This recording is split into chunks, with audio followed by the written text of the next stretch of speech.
Hey guys, back again with some Modern on Budget, and today we're going to be talking about blue-black control. Now, I've already done a control-esque list with blue control, but this is our first real control on a budget. Yes, we built like a real control deck on a budget. So, we're going to start off by just talking about what the deck does. It's primarily going to be making our opponent discard cards, countering their spells. We do have some real removal. But the ways we're going to be winning are either... our main win condition is going to be Creeping Tar Pit, okay? And I know that sounds weird, but in a control deck, you're able to do that. Where it's a 3/2 blue-black elemental creature that is unblockable. And it would still be a land, but it's very strong, and it's a way to get in free damage. You usually don't have to worry about your opponent trying to kill it, because usually by the time you're activating this, you've already taken over the game.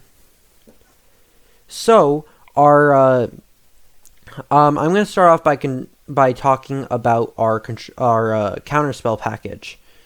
So we have a 1 of Cryptic Command.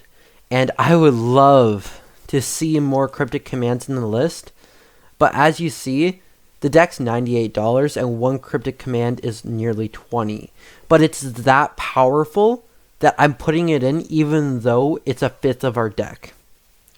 Now, what it says is choose 2. Counter target spell, return target permanent to its owner's hand, or tap all creatures... Oh, it says or every time. That's weird. Counter target spell, or return target permanent to its owner's hand, or tap all creatures your opponent control, or draw a card. Now, usually, a lot of common things you're going to do is counter target spell, draw, bounce draw, tap counter. Usually, your opponent's going to wait until second main to cast stuff, so you really want to be like, okay, am I going to use it as a counter spell or tap them down? But one thing that you can do with this is you can actually bounce a Mystic Sanctuary on your hand. Wait, that's to your hand. And you can play it again next turn, put in Cryptic Command on top of your deck, and then replaying Cryptic Command, and then bouncing it again, putting it on top of your deck, and just an infinite loop of Cryptic Commands. Anyway, we have that.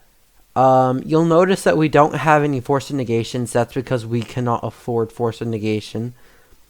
But that's our main... we only have 1 of it, but it's our strongest one in the deck. Our strongest counterspell. This one is kind of like a mini Cryptic Command.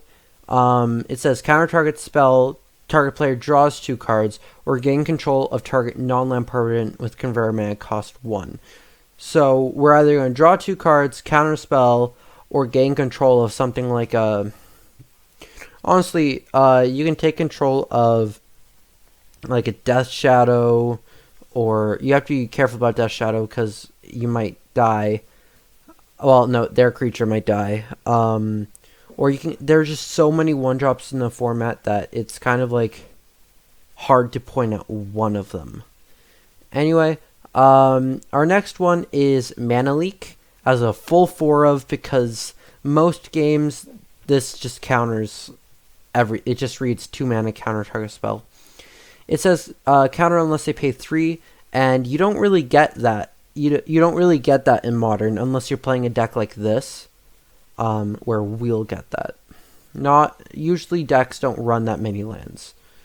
Frantic Inventory as kind of a interesting card to be playing. I think this could still be played outside of budget. Draw cards and draw cards equal to the number of cards named Frantic Inventory in your graveyard. Now, this isn't a counterspell, but it's a way to keep drawing cards and get value out of things that are in our graveyard without directly casting from our graveyard. A pseudo counterspell we have in the deck is Ether Gust. Choose target spell or permanent that's red or green. Its owner puts it on top of their library or on the bottom of their library. Now, this is kind of like halfway between a counterspell and halfway, and it's kind of like Remand, but like halfway between a counterspell and halfway between a removal spell, which is where I'm going to start bridge the gap here and start talking about the removal we have in the deck. We have things like Eliminate, which is a 2-drop instant destroy target creature or planeswalker with mana cost 3 or less. This hits basically everything in the format except for Emrakul, but this deck does not fall victim to trickery, by the way. We have so many counterspells that if you lose to a trickery deck, you're either misplaying or had a horrible hand. But Eliminate is just going to be able to deal with those early threats or things like Fairy Time Raveler so that we can play things on their turn again, or just anything that we really need to deal with. Next up is Fatal Push. It's a destroy target creature with mana cost 2 or less, revolt. If a permanent is left the battlefield under your control this turn, then it can go up to 4 mana instead of 2. It's in there because it's one of the most powerful removal spells we have access to. Another one is Bloodchief's Thirst, which is destroy a target creature or planeswalker with mana cost 2 or less, but if you kicked it, just mana cost doesn't matter anymore. And so it's been compared to Fatal Push, but I think even though you do need that 4 mana, I think it has more potential than Fatal Push. But it's in here as a 2 and Fatal Push and a 3 of, partially because Push is an instant, and partially because you don't actually need that 4 mana. But Bloodchief's Thirst could definitely go up in the deck. Then 2 Cling to Dust. It's exile target card from a graveyard. It was a creature card, gain 3 life. Otherwise you draw a card. And this is in here because it's acting as a card draw spell or a graveyard hate card, or both. It also helps gain life against those aggro decks. But it also has escape. So if you're having cards in your graveyard, we don't actually utilize our graveyard a ton. The only card that cares about it in our deck is Cling to Dust with escape and Frantic Inventory to draw extra cards. But since we're not running anything like Snapcaster Mage, or I guess we also have Mystic Sanctuary in our deck, but it doesn't matter that much. But basically you can just exile anything in your graveyard since we're not using things that like Snapcaster Mage to give things flashback. Anyway, the last card in the deck that I have to talk about out of the spell portion is Inquisition Kozilek. Now, you could, if you have Thoughtseizes in the deck, you could easily run Thoughtseize. You just have to make the decision, because Inquisition and Kozilek can do basically the same thing. It's just you have to decide, okay, what am I going up against? Is Thoughtseize really relevant? Because Inquisition and Kozilek does not lose you life. You're not trying to lose life in this deck. So it's up to you. Inquisition and Kozilek is a very good card, and a lot of situations are just more playable than Thoughtseize.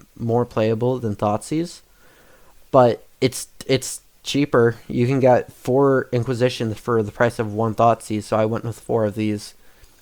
Anyway, that's a way for us to deal with our opponent's threats before they even hit the board. So we have before they hit the board, while they're on the stack, and while they're on the board. We have ways to deal with them across the game. We have Narset Part of Veils to search through our deck. If it's not a land in our deck, then we can hit it with Narset. That's a very important thing to keep in mind. We have 0 creatures in the deck. The way we have creatures is Creeping Tar Pit. And also each opponent can't draw more than 1 spell each turn is very, very good. It's very important and will win you several games on its own. Ashiok Dreamrender is in here kind of as a weird fringe, like kind of a mainboard hate card for a lot of things, and I really like it. So it stops your opponents from being able to use it stops them from being able to just tutor their library, with things like Eldomri's Call. It just stops a lot of different decks. And then the minus ability, you can even mill yourself if you want, so that you can cast your Cling to Dust more often. And then just it won't exile your graveyard, it exiles each opponent's. But you can also use it as kind of a weird secondary win condition where you can try to mill your opponent out. But it's also exiling the graveyard, so it's main board graveyard hate along with Cling to Dust. So that's the main deck. We do have Creeping Tar Pits for our win condition, Field of Ruin for a little utility and land hate. We have Mystic Sanctuary to grab things out of our graveyard, namely Cryptic Command. Sunken Hollow as a dual land that is just free for us, basically. We are running a lot of basic lands, so it's very possible that it enters untapped. And then we have Swamps and Islands just because they're in the deck.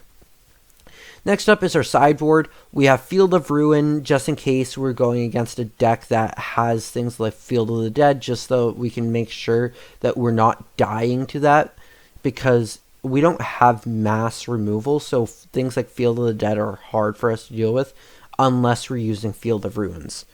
Cling to Dust for even more graveyard hate, and it also, I would bring this in a game where certain cards in your deck are just bad. So, like in a game with like Tron, Inquisition's not going to be very good, so I would just bring these in. Because worst case scenario, the thing you exile something from a graveyard, and then you draw a card. So that's way more useful to you than Inquisition. Dispel, counter target instant spell. It's one way of dealing with trickery deck, but another way, it's a way to deal with our opponents who are trying to play stuff during our turn, and it's only 1 mana, so the moment you play this, they have to question every single decision they make for the rest of the game. Nile Spellbomb for graveyard hate and card draw. Ether Gust for more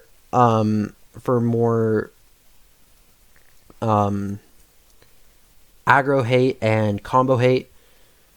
Entrancing Melody to gain control of, for example, decks that rely too much on one type of card, on like one card.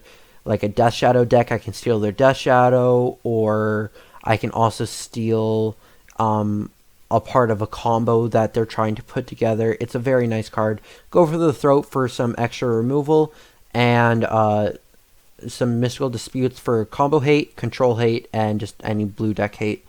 Anyway, the deck is a very sweet Dimir control deck, and I play decks like this all the time. They work very well.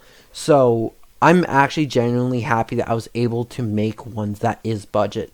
Anyway, I know that this video is going beyond 10 minutes, and it's just hard when I love the deck so much to just get to the point and stop talking about it.